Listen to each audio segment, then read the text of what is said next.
சர்வதேச விண்வெளி நிலையத்தில் சிக்கியிருக்கக்கூடிய சுனிதா வில்லியம்ஸ் அடுத்த ஆண்டு பிப்ரவரியில் பூமிக்கு திரும்புவார் என்று நாசா அறிவித்திருக்கிறது.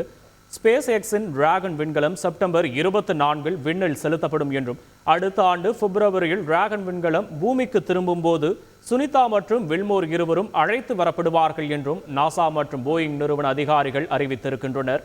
சர்வதேச விண்வெளி நிலையத்தில் சிக்கியிருக்கக்கூடிய சுனிதா வில்லியம்ஸ் அடுத்த ஆண்டு பிப்ரவரியில் பூமிக்கு திரும்புவார் என அறிவிக்கப்பட்டிருக்கிறது.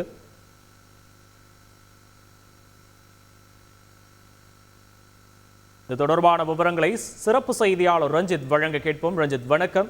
இது குறித்த விவரங்களை பதிவு பண்ணலாம். ரஞ்சித் வணக்கம். அமெரிக்க விண்வெளி நிறுவனமான நாசா கடந்த ஜூன் 5ஆம் தேதி இந்திய வம்சாவளி வீராங்கனை சுனிதா வில்லியம்ஸ் மற்றும் புட்ச் வில்மோர் ஆகிய இருவரையும் ஸ்டார்லைனர் விண்கலம் மூலமாக விண்வெளிக்கு அனுப்பியது. அதாவது சர்வதேச விண்வெளி மையத்திற்கு அனுப்பியது.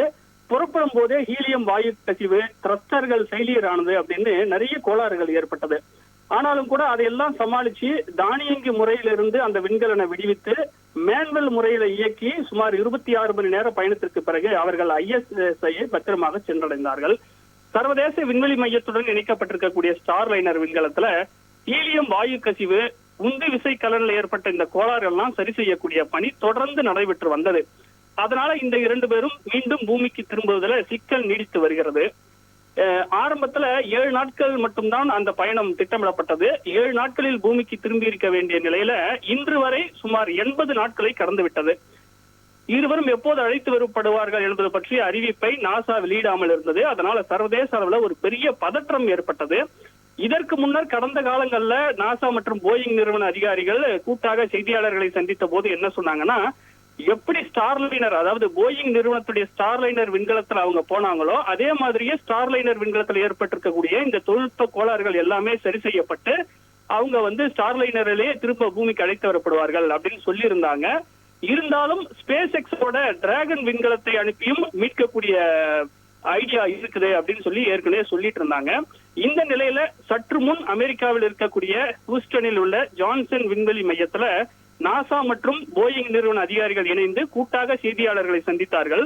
இந்த சந்திப்பின் போது அவர்கள் உறுதியாக ஒரு விஷயத்தை சொல்லி இருக்கிறார்கள். அதாவது சுனிதா வில்லியம்ஸ் மற்றும் புட்ச் வில்மோர் இருவரும் 2025, அதாவது அடுத்த ஆண்டு பிப்ரவரியில் தான் பூமிக்கு திரும்புவார்கள் என்று உறுதியான தகவலை வெளியிட்டிருக்கிறார்கள். செப்டம்பர் 24 4 பேருடன் ஸ்பேஸ் எக்ஸோட டிராகன் விண்கலமானது விண்ணில் செலுத்தப்பட இருக்கின்றது.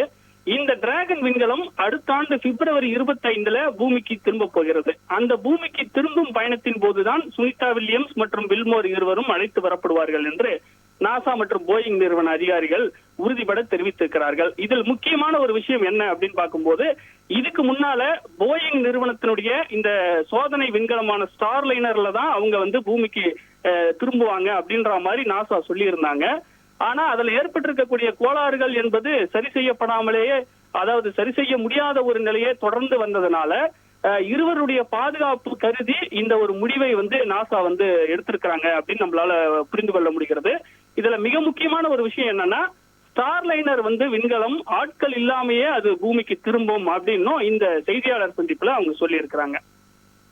விரிவான விவரங்களுக்கு நன்றி ரஞ்சித். செய்திகளை உடனுக்குடன் தெரிந்து கொள்ள உடனே சப்ஸ்கிரைப் பண்ணுங்க.